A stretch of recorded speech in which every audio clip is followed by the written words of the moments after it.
लोकसभा चुनाव के नतीजों ने यूपी में भाजपा की जमीन पूरी तरह से हिलाकर रख दी है, जहां भाजपा को बड़ा जबरदस्त झटका भी लगा था। इसके बाद उत्तर प्रदेश में राजनीतिक हलचल तेज हो गई। सरकार और पार्टी के बीच खींचतान चल रही है। अब लखनऊ से लेकर दिल्ली तक बैठकों का दौर चल रहा है। भारी उपेक्षा से नाराज डिप्टी सीएम केशव प्रसाद मौर्य योगी आदित्यनाथ के खिलाफ बीजेपी में खेमेबाजी कर रहे हैं। वहीं दूसरी ओर दूसरे डिप्टी सीएम ब्रजेश पाठक ने भी तैयार हो रहे खेमेबाजी में कदम ताल मिलाना शुरू कर दिया है। इससे स्पष्ट है कि आने वाला वक्त सीएम योगी आदित्यनाथ के लिए कांटों से भरा होने वाला है। नमस्कार, मेरा नाम रजनीश है और आप जन आदर्श भारत देख रहे हैं। दरअसल लोकसभा चुनाव 2024 के बाद उत्तर प्रदेश में राजनीतिक हलचल तेज है। दिल्ली से लेकर लखनऊ तक बैठकों का दौर चल रहा है। एनडीए के घटक दलों के बाद अब अपने नेता भी सीएम योगी आदित्यनाथ के खिलाफ मोर्चा खोल रखे हैं। उप मुख्यमंत्री केशव प्रसाद मौर्य के बाद अब डिप्टी सीएम ब्रजेश पाठक ने भी सीएम योगी से दूरी बना ली है। दिल्ली में हाईकमान के साथ दोनों डिप्टी सीएम की बैठक हुई। ये कोई नई बात नहीं है कि ब्रजेश पाठक सीएम योगी के विरोधियों से मिल गए हैं। इससे पहले भी उनकी मुख्यमंत्री के दुश्मन से दोस्ती की खूब चर्चा रही है। डिप्टी सीएम ब्रजेश पाठक भाजपा या आरएसएस बैकग्राउंड के नेता नहीं हैं। छात्र संघ से राजनीति की शुरुआत करने वाले ब्रजेश पाठक ने साल 2002 में कांग्रेस से हरदोई के मल्लावा से चुनाव लड़े और हार गए। उसके बाद से बसपा में शामिल हो गए और फिर उन्होंने साल 2016 में भाजपा का दामन थाम लिया। ये योगी की पहली सरकार में कानून मंत्री भी थे और दूसरी सरकार में डिप्टी सीएम बन गए। कहा जाता है कि ब्रजेश पाठक हवाओं का रुख भाप जाते हैं, इसलिए वे महज 6 सालों में देश के सबसे बड़े सूबे के डिप्टी सीएम बन बैठे। ब्रजेश पाठक भले भारतीय जनता पार्टी की सरकार में मिनिस्टर हैं, पर आरएसएस की नीतियों से उनका सरोकार नहीं के बराबर है। सियासी हवा के रुख की अच्छी पहचान रखने वाले डिप्टी सीएम ब्रजेश पाठक ने किसी दबाव में काम करने की बजाय स्वतंत्र रूप से काम करने में ज्यादा दिलचस्पी रखते हैं। लिहाजा दबाव अब उनको रास नहीं आ रहा है। केशव प्रसाद मौर्य और ब्रजेश पाठक की कार्यशैली में आपको अंतर दिखता होगा। केशव प्रसाद मौर्य को तो लगता है कि जैसे उन्हें डिप्टी सीएम केवल अखिलेश यादव की कमियां निकालने और उनके खिलाफ बयानबाजियां करने के लिए बनाया गया है, लेकिन ब्रजेश पाठक की कार्यशैली अलग है। याद होगा आपको, स्वास्थ्य विभाग मिलते ही ब्रजेश पाठक ने पूरे प्रदेश भर में स्टिंग ऑपरेशन शुरू कर दिया था। लग रहा था कि उत्तर प्रदेश की स्वास्थ्य व्यवस्था अब सुदृढ़ हो जाएगी।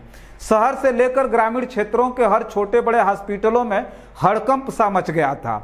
महीनों महीनों तक स्वास्थ्य केंद्रों पर न पहुंचने वाले डॉक्टरों की हालत पतली हो गई थी। लेकिन फिर उसके बाद यूपी सरकार की जनहित के मुद्दों पर उदासीनता का शिकार हुए डिप्टी सीएम ब्रजेश पाठक अब तक दबाव ही झेलते आ रहे हैं।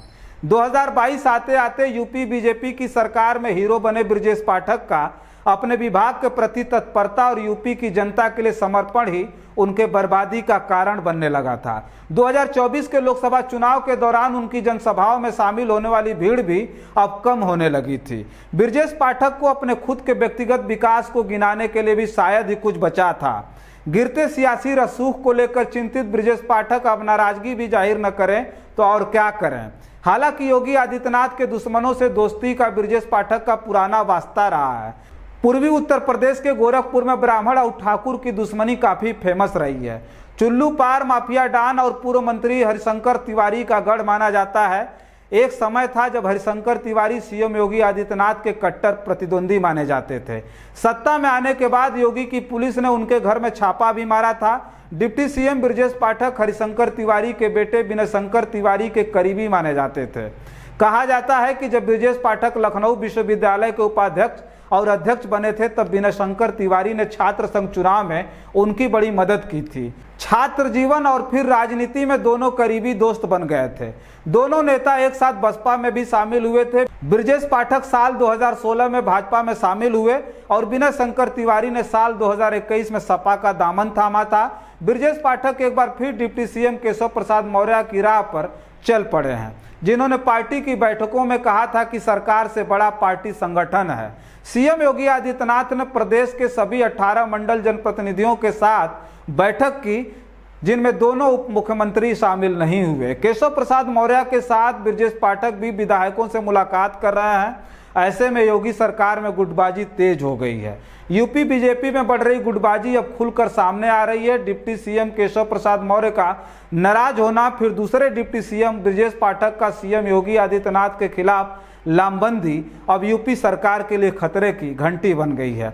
लोगों में चर्चा है कि इन दोनों नेताओं को बीजेपी शीर्ष नेतृत्व भी समझाने में लगा है, लेकिन जब सत्ता का गुरूर टूटता है तो बिखराव को समेट पाना इतना आसान नहीं होता है। बताया गया कि उत्तर प्रदेश में गुंडे, बदमाश, डकैत प्रदेश छोड़कर या तो भाग चुके हैं या फिर जेल में हैं, लेकिन यूपी सरकार की हालत ऐसी है कि यूपी पुलिस का दरोगा ही दिन रात घूमकर डकैती डाल रहा था। बलिया में योगी पुलिस हर रोज 5 से 10 लाख रुपए तक की अवैध वसूली कर रही थी।